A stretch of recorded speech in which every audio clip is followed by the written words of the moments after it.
जय श्री राम दोस्तों, स्वागत है आप सभी का सनातन धर्म यात्रा में। दोस्तों, पिछले वीडियो में आपने मनुस्मृति के चतुर्थ अध्याय के 245 श्लोकों को सुना और समझा। अब आइए चलते हैं मनुस्मृति के चतुर्थ अध्याय के 246वें श्लोक से लेकर 260वें श्लोक तक, और आज इन श्लोकों को सुनने और समझने का प्रयास करेंगे। तो आइए सबसे पहले देखते हैं 246वां श्लोक। इसमें लिखा है, श्रेष्ठ स्वभाव वाला बने। इसमें लिखा है, दृढ़कारी मृदुदांत क्रूराचार्य शंभशन अहित्रोदम दानाभ्याम जेत स्वर्गम तथा व्रतः। अर्थात दृढ़कारी, सूड़ा यानी दृढ़कारी, मृदु कोमल स्वभाव, दांता जितेंद्रिय, क्रूराचार्य अंशवशन, हिंसक क्रूर दुष्टाचारी पुरुषों से पृथक रहने वाला, तथा व्रतः यानी धर्मात्मा, दम दानाभ्याम स्वर्गम जयेत, मन को जीत और विद्या आदि दान से सुख को प्राप्त होवे। उसके बाद 247वां श्लोक है। इसमें लिखा है, दान संबंधी विविध बातें। इसमें लिखा है, एदोदकम मूल फल मन मनुव्युत्थितम चायत सर्वथा प्रतिगृह्यतान मध्य भयदि दक्षिणाम। अर्थात अभ्युत्तम बिना मांगे मिले, एद उदकम लकड़ी जल, मूल फलम चयत अन्नम मूल फल और जो अन्न हो उसको, मधु अथ अवै दक्षिणाम शहद और अवै दान को, सर्वथा प्रतिगृह्यात सबसे ले लें। उसके बाद 248वां श्लोक है। इसमें लिखा है, आर्यतव्योदित्याम विच्छाम प्रसाद प्रचोदिताम मेने प्रजापति ग्रहामपि दुष्कृत कर्मणः। अर्थात अप्रचोदिताम लेने वाला यानी लेने वाले द्वारा स्वयं अथवा किसी के द्वारा प्रेरणा न की हुई, अभ्युदिताम यानी लाने वाले के द्वारा स्वयं लाकर, पुरस्तात आहृतम भिक्षाम सामने रख दी गई भिक्षा, दुष्कृत कर्मणा अपि बुरे कर्म वाले को भी ग्रायाम ग्रहण कर लेनी चाहिए, प्रजापति मीने, ऐसा ब्रह्मा जी की मान्यता है। उसके बाद 249वां श्लोक है। इसमें लिखा है, नाशनन्ति पितरस्तस्य 10 वर्षाणि पंचचः न चाहव्यम बहत्यग्नि शाम्यमवन्यते। अर्थात या जो व्यक्ति ताम अभी अवमन्यते, उस भिक्षा को अपमानित करता है अर्थात स्वीकार नहीं करता, तस्य उसके पितर 10 वर्षाणि च पंचः 15 वर्ष तक न अशनंती श्राद्ध के अन्न को नहीं खाते, चा और अग्नि यज्ञ की अग्नि हव्यम न वहती हवि को उन तक नहीं पहुंचाती। उसके बाद 250वां श्लोक है। इसमें लिखा है, शय्याम ग्रह कुशान मगधम्ब पुष्पम मणि ददंधि दाता मन्यो माशम शाकम चैव न निरुगदेत। अर्थात शय्याम ग्रहान कुशान गंधान अप पुष्पम मणिन दधि धाना मतस्यानपम माशम च शाकम। पलंग घर कुश सुगंधित पदार्थ, जल फूल मणिया, दही धान्य मछली दूध मांस और शाक, इन पदार्थों को न निर्दुंदेत दान लेने से मना न करें। उसके बाद 251वां श्लोक है। इसमें लिखा है, गुण भृत्या ज्योतिष्य ईशन चेदितान धीन सर्वथा गृहीतान तु तपस्येवम ततः। अर्थात गुरुन माता पिता आदि गुरुजनों चा और भृत्यान सेवकों का पूजन हीर्षण भरण पोषण करने के लिए, देवता अतिथीन अर्चिष्यन देवताओं और अतिथियों के पूजन के लिए, सर्वथा प्रतिगृह्यात सबसे दान ग्रहण कर लें, तू किंतु ततः उस दान से स्वयं न तृपेत स्वयं तृप्त न हो अर्थात उसे अपने उपयोग में न लाएं। उसके बाद 252वां श्लोक है। इसमें लिखा है, गुरुषुत्वभीतेषु बिना वात ग्रह वशन आत्मनुवृत्ति मन्विच्छ गृह्यातु साधुता सदा। अर्थात गुरुस्तु अभ्युतेषु माता पिता आदि गुरुजनों की मृत्यु हो जाने पर वह अथवा तय बिना ग्रह वशन उनसे अलग अकेले ही घर में रहते हुए आत्मना वृत्तिम अनिवच्छन अपनी आजीविका के लिए साधुता सदा गृह्यात श्रेष्ठ लोगों से दान ग्रहण कर लें। उसके बाद 253वां श्लोक है।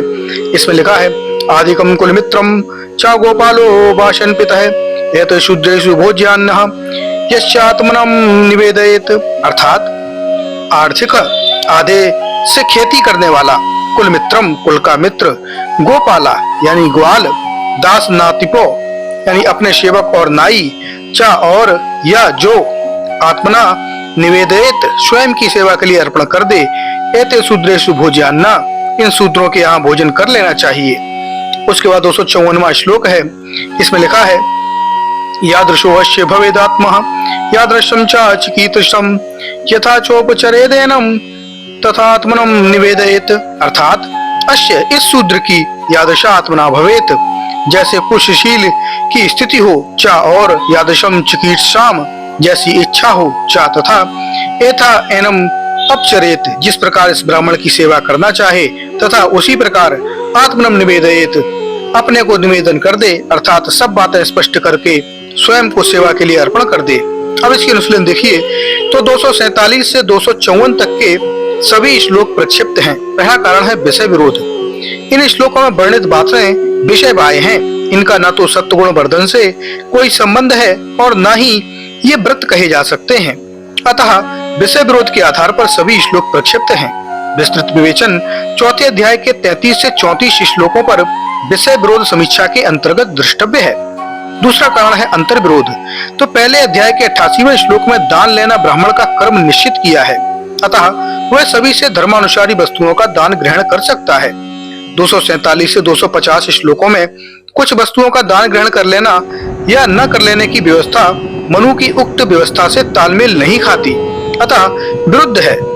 248वें श्लोक में स्वयं लाकर दी गई भिक्षा को निषेध न करने का कथन है। भिक्षा तो अयाचित होती है और याचित को भी भिक्षा कहते हैं। दूसरे अध्याय के 23 से 24वें श्लोक में, 25 से 26वें श्लोक में और 157 से 160वें श्लोक आदि श्लोकों में मनु ने याचित को ही भिक्षा का कहा है, अतः इस श्लोक में अयाचित को भिक्षा कहना ही मनु की व्यवस्था के विरुद्ध है। दूसरे अध्याय के 160वें श्लोक में बुरे लोगों से भिक्षा करना निषिद्ध है। 248वें श्लोक में बुरे लोगों से भिक्षा प्राप्त करने के लिए कहना उसके विरुद्ध है। प्रजापति का नाम जोड़कर अपनी बात को प्रमाणित बनाने की प्रवृत्ति इसके प्रक्षिप्त होने को और अधिक पुष्ट कर देती है। 294वें श्लोक में मृत पितरों के श्राद्ध की मान्यता मनु विरुद्ध है। देखिए तीसरे अध्याय के 119 से 248 यानी 284 पर अंतर विरोध शीर्षक समीक्षा। 250वें श्लोक में मांस भक्षण का विधान मनु की मान्यता के विरुद्ध है। देखिए चौथे अध्याय के 26 से 28 श्लोकों पर टिप्पणी अंतर विरोध। और 253वें श्लोक में नापित जाति की गणना मनु की कर्मणा व्यवस्था से विरुद्ध है। मनु केवल 4 वर्णों को मानते हैं, अतः उनकी व्यवस्था में जातियों के वर्गीकरण नहीं है। सेवा करना शूद्रों का कार्य है और वे अपने सेवा कार्य में यथेच्छा परिवर्तन भी नहीं कर सकते, यानी परिवर्तन कर सकते हैं, अतः यह वर्णन उक्त मान्यता के विरुद्ध है। द्रष्टव्य है पहले अध्याय के 92 से 110 श्लोकों पर समीक्षा। 254वें श्लोक में अश्य तथा एन पद पूर्व श्लोकों से संबद्ध है, अतः अंतर विरोधों के आधार पर यह सभी श्लोक प्रक्षिप्त हैं। उसके बाद 255वां श्लोक है, इसमें लिखा है झूठ बोलने वाला पापी है। इसमें लिखा है यो नन्याशतम सतमानो मनथ्या शंतु भाषेत शापापकृतमो लोके स्तेन आत्मा अपहार कहा। अर्थात या जो व्यक्ति अन्यथा शंतम आत्मनम स्वयं अन्यथा होते हुए अपने आप को सत्सु सज्जनों में अन्यथा भाषते अन्यथा कुछ न कुछ बतलाता है, सा वह लोके लोक में पाप कृतम अति पापी माना जाता है, क्योंकि वह आत्मा अपहार का स्तेना अपनी आत्मा का हनन करने वाला चोर है।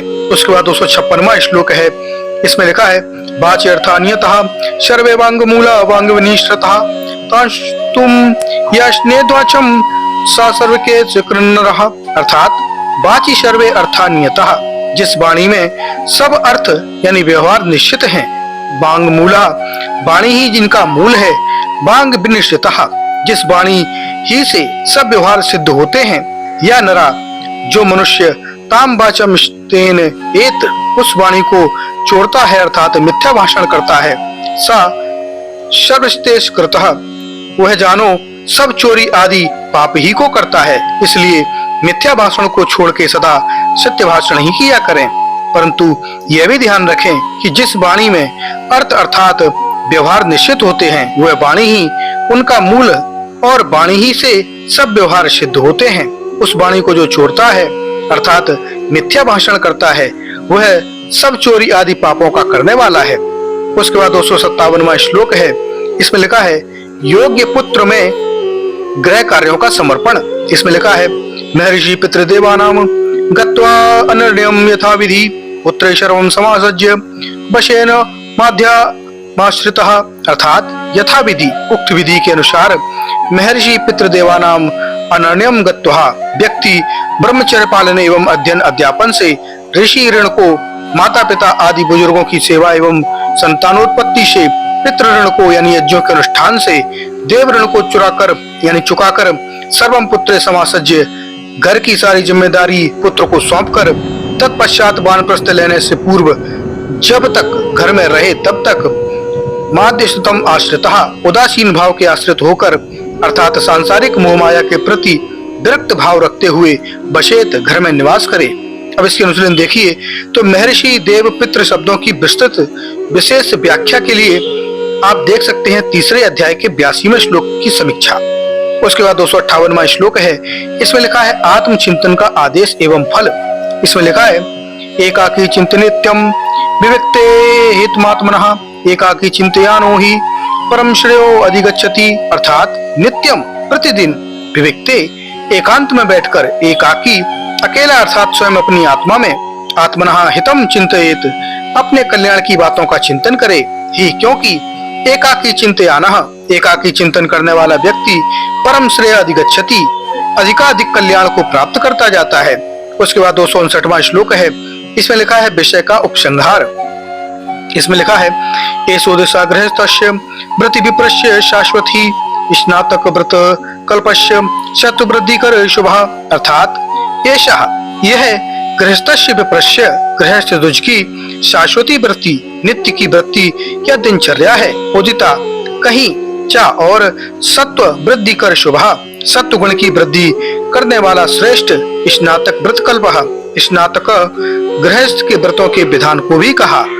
उसके बाद 260वां श्लोक है, इसमें लिखा है अनेन विप्रो वृत्तेन वर्त्यनुपदेशा शास्त्रवित विकल्पेत कल्पमशो नित्यम ब्रह्मलोके महीयते, अर्थात वेद शास्त्रविद विप्रः वेद शास्त्र का ज्ञाता द्विज अनैन वृत्तेन वर्तयन इस जीविका का व्यवहार से बर्ताव करता हुआ व्यपेत कल्मशः पाप रहित पुण्य जीवी होकर नित्यम ब्रह्मलोके महीयते सदा ब्रह्मलोक अर्थात ब्रह्म में मग्न रहकर आनंद को प्राप्त करता है। अब इसके अनुसार देखिए तो लोक दर्शने धातु के अनुसार लोक शब्द का दर्शन या स्थान अर्थ भी है। यहाँ ब्रह्मलोक का अर्थ ब्रह्म दर्शन अथवा परमात्मा में आश्रय प्राप्त करना या लीन होना है। मोक्ष में जीव परमात्मा के आश्रय में रहकर ब्रह्मानंद को प्राप्त करते हैं। तो दोस्तों यहाँ पर चतुर्थ अध्याय समाप्त हो जाता है। ये जानकारी आपको कैसी लगी कृपया कमेंट बॉक्स में अवश्य बताइए। बने रहिए सनातन धर्म यात्रा के साथ और लेते रहिए रोचक एवं धार्मिक जानकारियां प्रमाणों के साथ। धन्यवाद। जय श्री राम।